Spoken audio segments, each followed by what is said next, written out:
Assalamualaikum warahmatullahi wabarakatuh. Perkenalkan, nama saya Tuti Eliana, NPM 2003050137, kelas 2 CPGSD. Di sini saya akan menyampaikan pedoman pembinaan dan pengembangan UKS, mata kuliah pengelolaan UKS, dan dosen pengampu Bapak Rasidi MPD.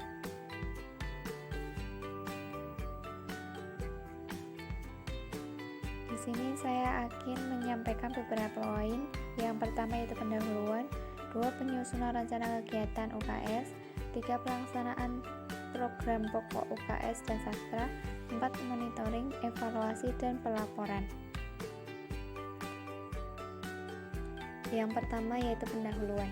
Sasaran pedoman pembinaan dan pengembangan UKS ini adalah tim pembinaan UKS dan tim pelaksanaan UKS di sekolah atau madrasah baik negeri maupun swasta. Tujuan sebagai pedoman penyelenggara pembinaan dan pengembangan UKS, membantu warga sekolah dalam memahami dan melaksanakan trias UKS, guru dan kepala sekolah. Pelaksanaan program harus dilakukan secara terpadu, terarah, intensif, dan berkesinambungan. Membantu guru dan kepala sekolah dalam mempersiapkan sarana dan prasarana UKS di sekolah. Membantu guru dan kepala sekolah sebagai tim pelaksanaan dalam memahami, memonitoring, evaluasi, dan pelaporan pelaksanaan UKS. Membantu tim pembina pada tingkat kecamatan kabupaten dalam melaksanakan pembinaan UKS. Ruang lingkup TP UKS dalam pembinaan dan pengembangan UKS secara berjenjang. Tim pelaksanaan UKS dalam mengimplementasikan trias UKS di sekolah. Tujuan UKS, tujuan umum. Usaha kesehatan sekolah atau madrasah bertujuan untuk membina dan meningkatkan kesehatan anak usia sekolah pada setiap satuan pendidikan. Dapat membantu meningkatkan mutu pendidikan dan prestasi belajar peserta didik dalam kehidupan perilaku hidup bersih dan sehat.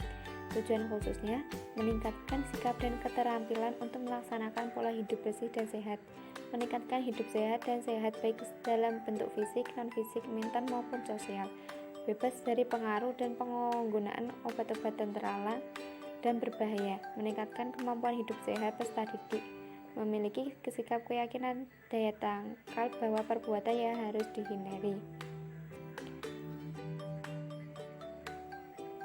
Sejarah perkembangan UKS.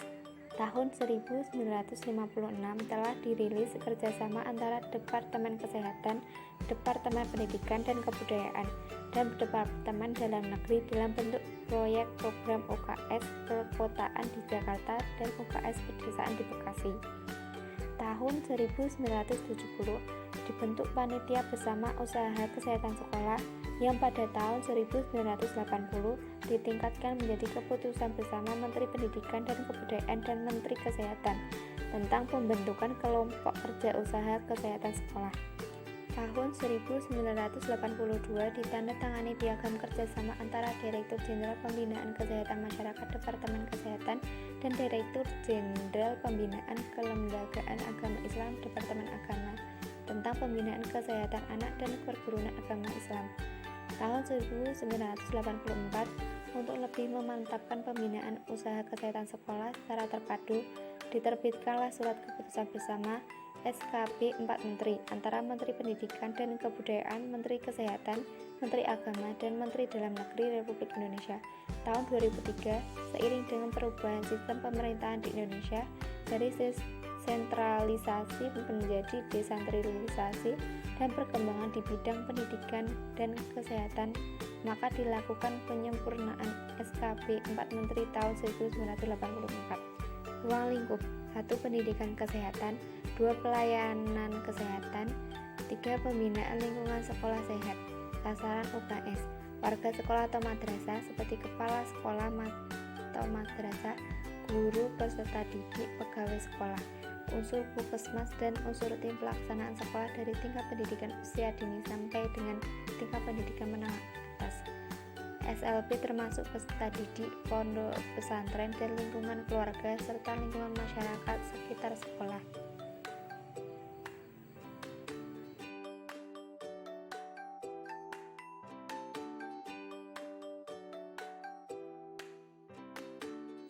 Langkah-langkah penyelenggaraan program UKS. 1. Identifikasi masalah. 2. Perencanaan program. 3. Skala prioritas program. 3. Pelaksanaan program. 4. Pengendalian dan pengawasan program. 5. Monitoring, evaluasi, dan pelaporan sekolah. Langkah-langkah penyelenggaraan program UKS. 1. Tim pembinaan UKS pusat, tim pembinaan provinsi, tim pembina kabupaten atau kota, tim pembina kecamatan, tim pelaksanaan di sekolah. 2. Penyusun rencana kegiatan UKS. Dalam menyusun rencana kegiatan program UKS yaitu 1. Pendidikan kesehatan, 2. Pelayanan kesehatan, 3. Pembinaan lingkungan sekolah sehat, 4. Peningkatan mutu ketenangan, 5. Manajemen dan mekanisme pembinaan, 6. Meningkatkan kerjasama, 7. Pengadaan sarana dan prasarana, 8. Pelaporan. Jenis kegiatan. 1. Kegiatan yang sudah baku dan rutin dilaksanakan, 2. Kegiatan yang perlu ditambahkan berdasarkan hasil evaluasi atau pengamatan, 3. Waktu pelaksanaan kegiatan, 4. Dana kegiatan.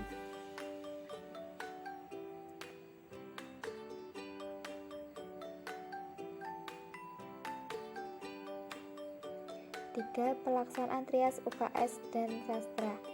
Pendidikan kesehatan. 1. Tujuan kegiatan pendidikan kesehatan memiliki adab, sopan santun, dan akhlak mulia dalam kehidupan sehari-hari sesuai dengan prinsip karakter etika ketimuran. 2. Memiliki kepengetahuan tentang kesehatan termasuk perilaku hidup bersih dan sehat, memiliki nilai dan sikap positif terhadap prinsip dan pola hidup bersih dan sehat, memiliki keterampilan melaksanakan hal yang berkaitan dengan pemeliharaan, pertolongan, dan perawatan kesehatan, memiliki perilaku hidup sehat, bersih, dan sehat dalam kehidupan sehari-hari, memiliki pertumbuhan termasuk bertambahnya tinggi badan dan berat badan secara harmonis, mengerti dan dapat menertibkan prinsip-prinsip pencegahan penyakit dalam kehidupan sehari-hari. 2. Pelaksanaan pendidikan kesehatan. Kegiatan kurikuler. Taman kanak-kanak atau Rodotul Alfa. Pelaksanaan pendidikan kesehatan dilakukan melalui pengenalan, pembangkit minat, dan penanaman kebiasaan hidup sehat. 2. Sekolah dasar atau madrasah ibtidaiyah. Pelaksanaan pendidikan kesehatan melalui peningkatan pengetahuan, penanaman nilai, dan sikap positif terhadap prinsip hidup sehat, dan peningkatan keterampilan. SMP atau MTS dilakukan melalui peningkatan pengetahuan, keterampilan, penanaman kebiasaan hidup bersih dan sehat. SMA, SMK atau MA dilakukan melalui peningkatan pengetahuan, keterampilan, terutama melalui peningkatan pemahaman dan konsep. Sekolah luar biasa, SDLB, SMPLB, dan SMALB dilaksanakan sesuai dengan kurikulum, materi maupun metode pengajarannya disesuaikan dengan kebutuhan, tingkat kemampuan peserta didik, tingkat kemampuan guru, serta situasi dan kondisi sekolah serta peserta didik, sarana dan fasilitas pendidikan yang tersedia. Boarding school. Pelaksanaan UKS di boarding school, pesantren terintegrasi dengan pemondokan dan asrama.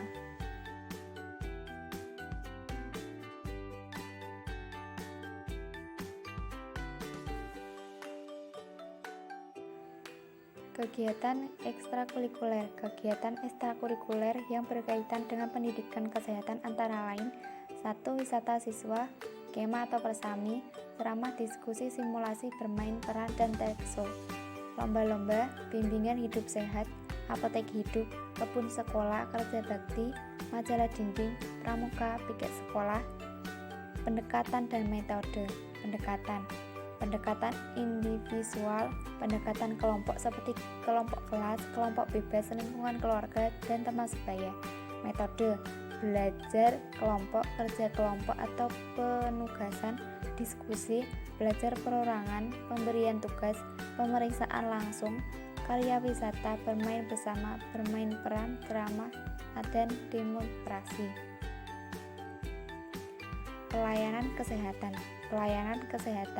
Adapun kegiatan meliputi 1. Peningkatan kesehatan promotif dilaksanakan melalui kegiatan penyuluhan kesehatan dan latihan keterampilan. Pencegahan preventif dilaksanakan melalui kegiatan peningkatan daya tahan tubuh, penyembuhan dan pemulihan, kuratif dan rehabilitatif, membuat area promosi kesehatan di sekolah. 2. Tujuan pelayanan kesehatan. 1. Meningkatkan kemampuan dan keterampilan melakukan tindakan hidup sehat, meningkatkan daya tahan tubuh peserta didik terhadap penyakit, menghentikan proses penyakit dan pencegahan komplikasi akibat penyakit, kelainan pengembalian fungsi, dan meningkatkan kemampuan peserta didik. 3. Tempat pelayanan kesehatan. 1. Di sekolah melalui kegiatan ekstrakurikuler berupa penyuluhan dan latihan keterampilan. 2. Di puskesmas dan instansi kesehatan jenjang berikut yang sesuai kebutuhan. 4. Pelaksanaan pelayanan kesehatan. Pelayanan kesehatan. 1. Sebagai kegiatan pelayanan kesehatan di sekolah perlu didelegasikan kepada guru setelah guru ditatar dan kader UKS dibimbing oleh petugas puskesmas. 2. Sebagian lagi kegiatan pelayanan kesehatan hanya boleh dilakukan oleh petugas puskesmas dan dilaksanakan sesuai dengan waktu yang telah direncanakan secara terpadu. Pembinaan lingkungan sekolah sehat. 1. Lingkungan sekolah meliputi lingkungan fisik dan lingkungan non-fisik. 2. Lingkungan sekolah sehat. 3. Pembinaan lingkungan sekolah sehat meliputi identifikasi faktor resiko lingkungan sekolah. 2. Perencanaan. 3. Intervensi seperti penyuluhan, perbaikan sarana, pengendalian, pemeliharaan ruang dan bangunan, pencahayaan dan kesilauan, ventilasi, kepadatan ruang kelas, jarak papan tulis, sarana cuci tangan, kebisingan, air bersih, toilet atau jamban, sampah, sarana pembuangan air, limbah, vektor, kantin sekolah, halaman. 4. Monitoring, evaluasi, dan pelaporan. Monitoring. Tujuan untuk mengetahui sampai sejauh mana manfaat maupun keberhasilan dari kegiatan yang telah dilaksanakan, serta untuk mengetahui kendala-kendala dan hambatan-hambatan sekaligus untuk mengetahui penyimpangan-penyimpangan yang mungkin terjadi baik pada tahap perencanaan, pelaksanaan, dan pencapaian dari kegiatan yang dilaksanakan. Hasil yang diharapkan apabila ada kegiatan yang kurang sesuai atau menyimpang dapat dilakukan koreksi baik pada perencanaan maupun pada saat proses pelaksanaan kegiatan, sehingga pelaksanaan kegiatan dapat sesuai dengan tujuan yang ditetapkan. Ruang lingkup meliputi semua aspek di dalam perencanaan kegiatan di setiap jenjang pendidikan. Sasaran adalah manajemen atau organisasi serta berbagai kegiatan pembinaan dan pengembangan UKS yang dilakukan oleh tim pelaksanaan UKS termasuk guru, kepala sekolah, peserta didik, dan seluruh warga sekolah serta sarana prasarana yang mencakup pelaksanaan UKS. B. Evaluasi.